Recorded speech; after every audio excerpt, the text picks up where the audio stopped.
latest or as hard as possible. So this is pretty much how we all taught a hamstring. That was the level 4, the best chance to rebound to stick. But as you can see, this leads to nowhere after that. Why is that? She's blocking. Blocking is great for vaulting.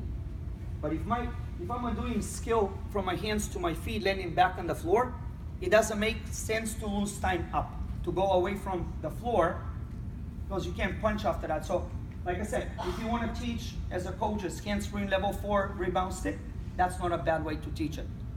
But that's the only time we're going to use it. We can't use it after that.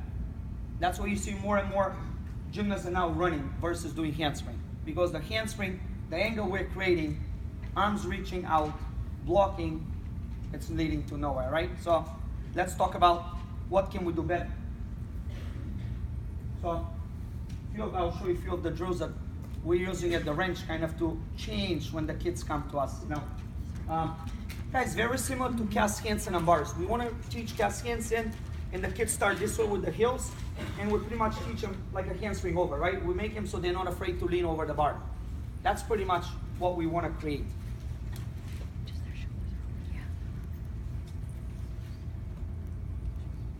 So pretty much put the hands, lean over, fall to the back.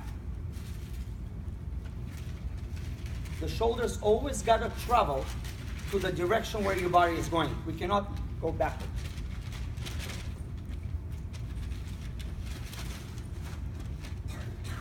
This is kind of like the first few drills.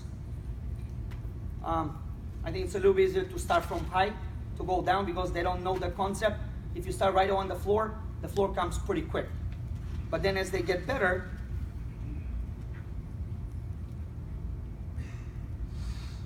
so the reason we use a cube or cubes, so they place the hands before, it gives them the visual. I want to even move shoulders, eyes, chin, anything to move forward. When they move it forward, we're pretty much delaying the whip. You guys follow what I'm trying to say? And you can see how the punch, it's now a reaction, it's not an action. Right? I mean, a lot of time as a coaches, we're busy giving correction. You're not punching, you're punching. But they're not punching for a reason. Because you're trying to make the punch action. And I want to go, let's make the punch reaction. What can we do so the punch happens? I'm sorry? Sure. This one?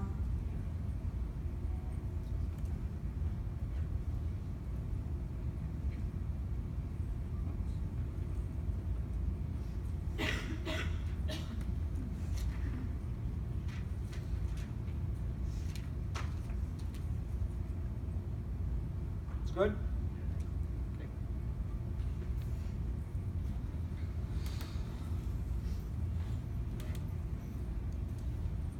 Now, this is even better. Put a resi, put a something that they're trying to go to, but without jumping off their feet.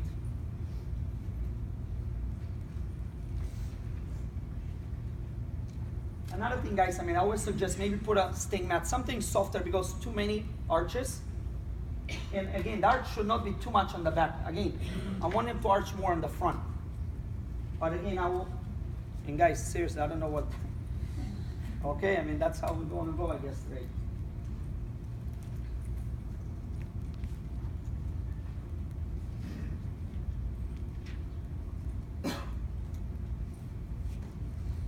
And then that'll be the last product, right? You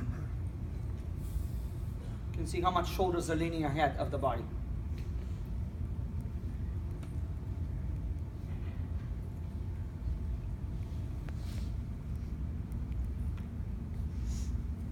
But I think that's not a bad way. I like to teach them more through a head spring.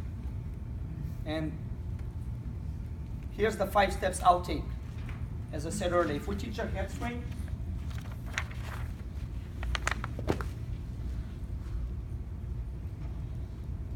when you teach it to a head spring now, we eliminate the arms. The arms are going only one place. They're going straight down.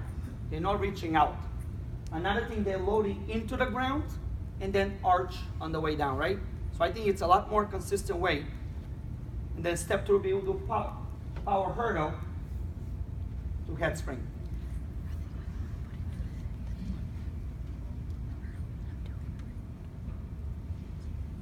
Next step will be the same thing, but I want to bend arms halfway. And by the way, if you look at some of the male, female gymnasts like Brenna Dow, she was one of the best American front tumbler, did a double pike, double tuck. She was doing a couple things. For sure, bend arms and a little arms wider, right? Lower center of gravity, and also getting to the floor to push away, right? So as long as you don't do it excessively, you won't be deduction. But if you look, a lot of guys do it, or unless you do it with straight arms. You can do it also with straight arms. But again, that will be the last step.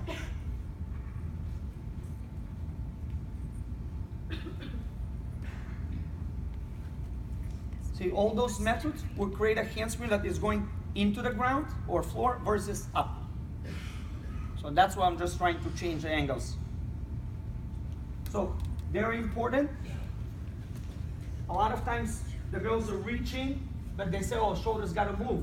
So pretty much they're putting the hands behind the shoulders, which I call this planching, when the shoulders go ahead. You always wanna put hands first, and that leaning forward is the travel for the next skill, by the way. So no planches, and now the more they lean, the less time they're gonna have to land on their feet, so they better be faster with the heels under. So that's very, very important. Because they can lean, but if you don't go quick, you land in front, then you just ruin the whole skill. So very important to do this. And the biggest thing is at the end, arms to really stay as far as possible back. So I think that's very, very important. Any question on the handspring?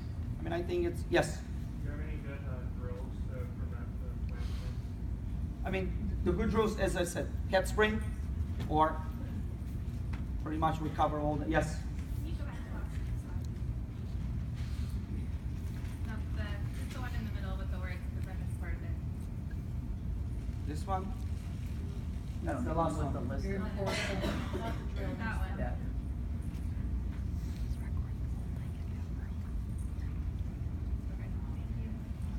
All right, so bounders, some of you guys call it fly spring, front flip flop, whatever. So very important, the hands to be close to the body, but also the hips to be in front of the hands. Because if they go to the position that they're here, in this angle, they'll arch. I want the bottom to be in front, so they cannot go up, they can only arch down. So that's very important when we do the bounders. The hips are in front of the support. Now, another thing, especially we're going to talk about the next lecture backwards why we do the pikes, but the reason we do pikes is because pikes is the other extreme of arch, right?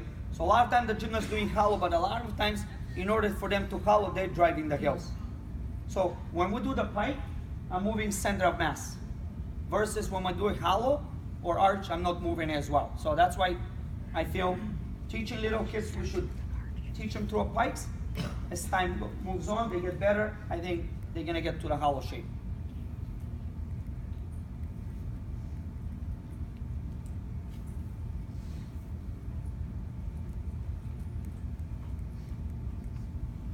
Just the way you guys teach round-off many backhand sprints in a row, we want to do the same thing on front tumbling. And again, front tumbling, it's much harder.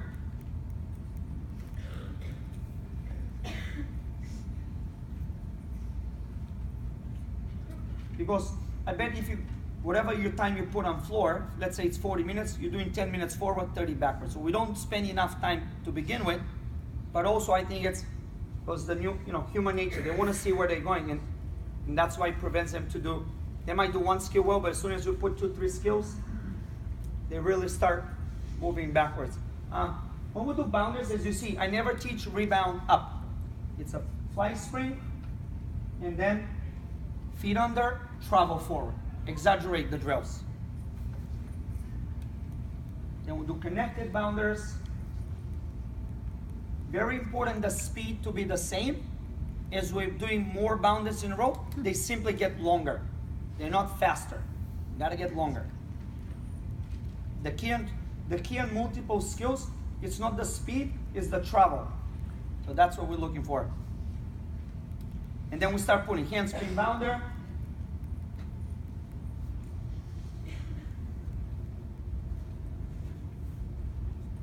Then, as I said earlier, we got to do bounders in a row.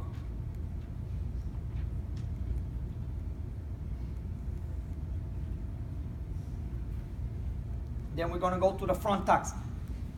I stay away from too many front flips with bent knees. Why? Because a lot of times the human nature is to bend the knees first. And in order to create more consistent tumbling, we all know that the skill begins from the farthest point of the floor, which will be the arms and the upper body, versus from the bottom.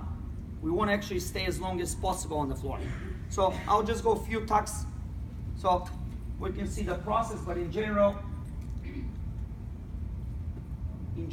again, stay more layout. Pretty much when they connect in a row, feet go under, arms here. You always initiate with the arms, the skill.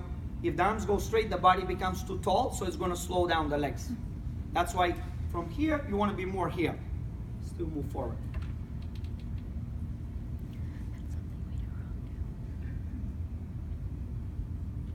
You can see it should be a little bit more trouble. And another thing, guys, I want to point out on landing is you see, arms do not go forward. She's not doing it right. Arms do not go here. I'm front tumbling, arms are backwards. I'm back tumbling, right? I'm flipping this way, so I got to extend my arms away from the direction I'm flipping to start slowing down. On a front flip, I'm going this way, so if, as I said earlier, if I put my arms forward, it's going to go this. That's why sometimes you see kids locking their knees or sitting back. Front tumbling, arms are here. All right, front layout. So, a couple things I want to talk about. I still see a lot of heels and front layouts. Let's talk about shaping, right? On a back tumbling, if I finish round off in a hollow shape and I do back handspring, what's the next shape? Is a hollow arch. Guys, I want the artists to participate. Is a hollow arch. Arch. And then what is the snap down? Hollow arch. All right, great. So that's the pattern. When you reverse the direction, if I come in handspring and arch, what should be the next shape? Exactly. So no more heel drive, guys. No kids are starting with a heel drive. You can't twist with a heel drive. You're not rotating center of mass. So you're leaving the support list. So there's so many negatives when the kids drive the heels up. And by the way, if they do only one layout, we don't even need to arch. We're doing arch for only reason to snap down to create another flip. So I just put a demonstration. If you want to flip around the axis, there is no way you'll flip with your heels up, right? So we do this, just like the limber we taught earlier. Hollow to arch. Arms are very important when we do front layouts. So pretty much, if the arms move too close to the body, see how the body is going to rotate fast, but it doesn't travel. So a lot of times I see even coaches teaching, jump and make a circle. There is no circle on front layouts. Arms go there. They can go wider to make the body shorter, but they do not come near the body. Actually, I'll show in the next slide. Arms stay. Do you see where the length comes? From the arms staying in front. See how much this is much longer versus the first slide I showed you, body rotates.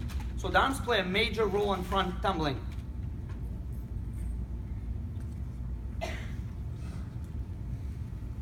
Okay, we'll do a few drills on tumble truck.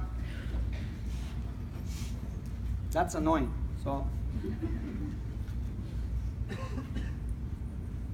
don't know if there's like a timer or something.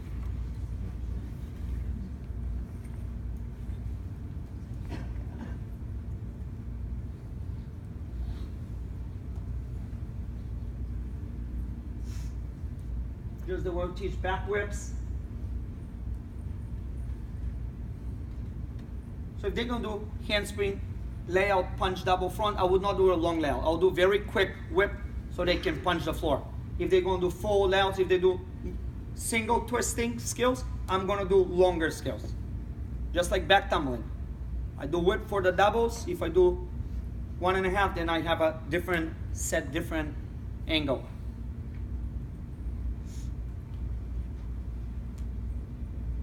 Then we can do layout and a quarter, again, to exaggerate that the hips always be placed in front of the support.